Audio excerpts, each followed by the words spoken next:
Now, give it up for my good friend Gary Limoge.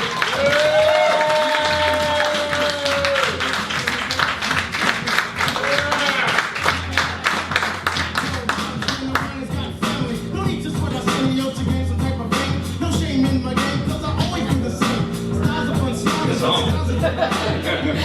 That's a good song. You got good music here. They'll let you pick your own song, so I knew it was going to be good. How you doing, Hanover? Woo! Hanover! You guys are lit. You guys are the hub of entertainment here in central Pennsylvania. Just walking around when I got here, because I like coming to new places, absorbing that local culture. Went down to Hotel McAllister. You guys know that place? Yeah. Yeah, you know it. $44 crab cakes. Doesn't come with head. Stupid. I walked a little further down the block. Some guy was bumping Nelly, Hot and Her. I was like, what fucking year is it in Hanover? And then I walked a little further, and this guy was I walked past this really old cool like 1940s like roadster gangster car. It was real cool. I was like, oh my gosh, look at that car, that thing's so cool looking. And the guy's like standing outside smoking a cigarette. He's like, oh yeah, the guy who owns that, he has cancer. Where am I? This is so weird.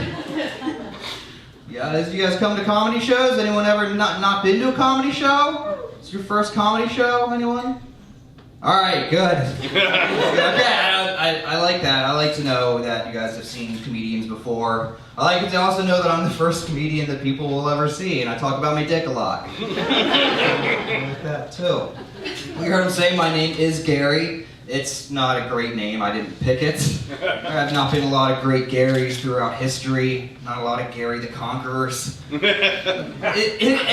it's not great. Like my parents they could put it in anything, like Ulysses or like Julius or Fernando.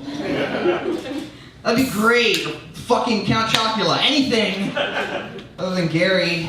Gary's not a cool name. Gary does your taxes. There haven't been any cool Garys throughout history. The only Gary we've recently discovered, check this out, the Zodiac Killer. We discovered the Zodiac Killer could be named Gary.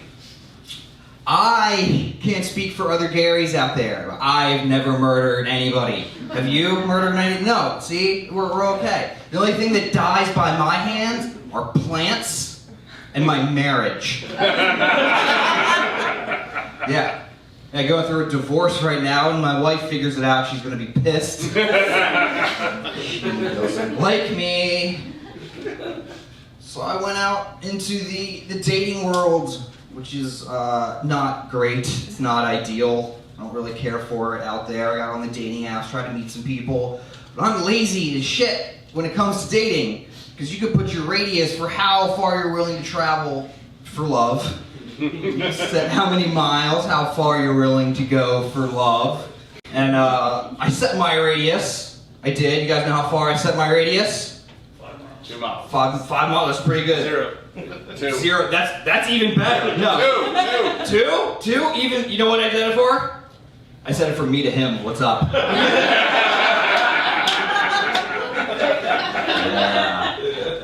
Hey, if you're single and ready to mingle, I'm divorced and looking for intercourse. Let's party. Let's party in Hanover. We'll find the guy bumping Nelly. There's a good 90s party. But it's tough out there, it's tough dating. I make terrible first impressions. I came out here and insulted your town. Beloved town. But I went on a first date, and it wasn't great. It was not ideal. I got to the venue, and I'm standing there, and the girl, she's very nice. She's got a great build. She's kind of like, she's got like similar to this gentleman right here in the front, right?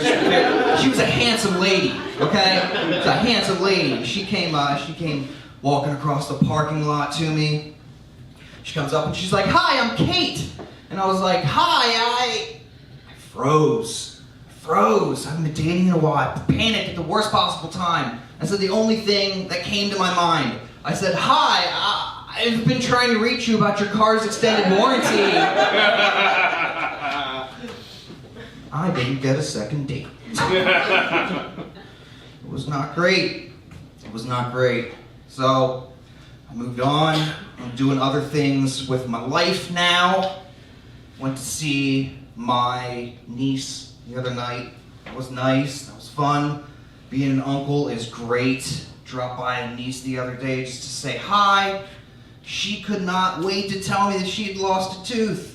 She was so excited. She comes up to me and she's like, Uncle Gary, guess what? I lost another tooth.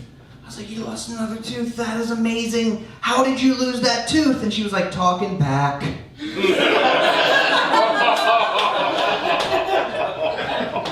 Sis, it's harsh living. It's not bad. It's not bad. I smoke a lot of weed, so sometimes I mix up my jokes, and I forgot some other shit I want to talk about with the dating. I have a girlfriend now. That's pretty cool, right? You guys give it up for that? It's interesting. The girl that I'm dating is she's very nice, and she actually, before I met her, had lost like 75 pounds. Like, she started running marathons and like she stopped eating meat and stuff like that, and it really helped her out. She stayed dedicated. She got into like that runner's high. Like, I smoke weed to get my runner's high. She would do 5Ks. She burned off all that weight. But one thing that she kept intact, that kept her disciplined, was she would have her cheat day. Now on this cheat day, she can have whatever she wants. She can go hog wild. And earlier this week, she did have her cheat day, and that's when I saw her. I drove past McDonald's, and that's where I saw her blowing some other guy.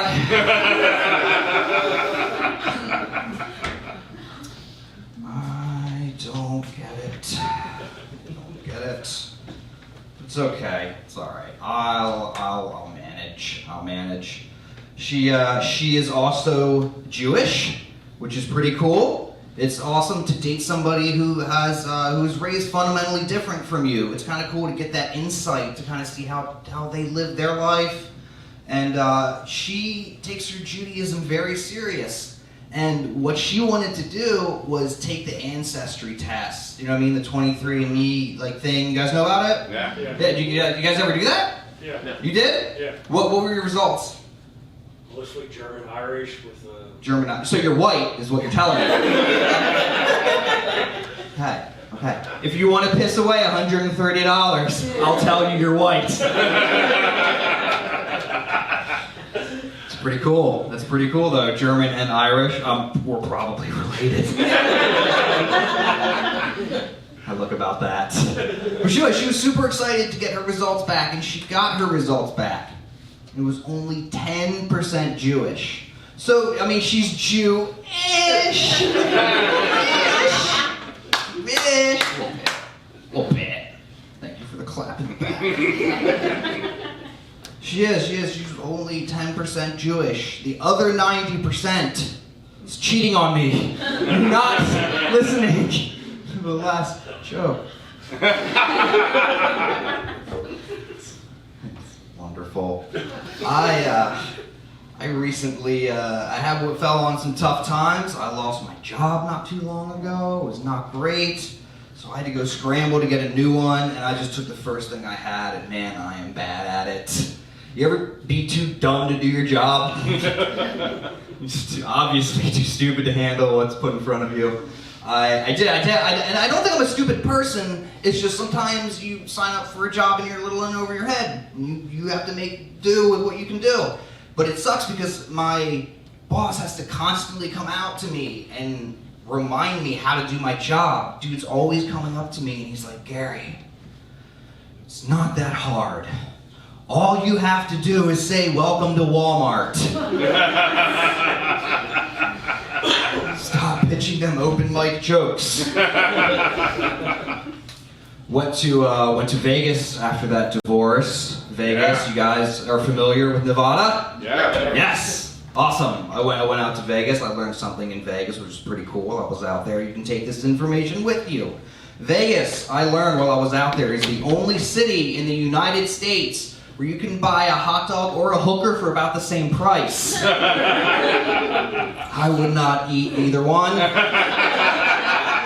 Not enough ketchup in Nevada. All right, guys, before I go for the evening, I'm going to let you in on a little secret here. I'm going to tell you my favorite thing about doing stand-up. My favorite thing about doing stand-up ever is getting recognized in public. Because it doesn't happen often, but you feel so appreciated. Because I'm not famous, I don't have Netflix specials, nobody outside this room or in this room knows my name. So, it's fun for me when people come up to me and they tell me that they've seen me before. And this guy comes up to me, I'm standing in line, I'm waiting for my pizza, it's a pizza from Sheetz. You know what, it's not important. It's not important in the story. Comes up to me, and he's like, hey man, I recognize you, I've seen you before. You know, on stage, telling jokes into a microphone, I recognize you, I've seen you somewhere before, man. I was like, yeah, Dad. I thought you were waiting in the car. Thank you, Hanover. You guys have been awesome. Have a good evening.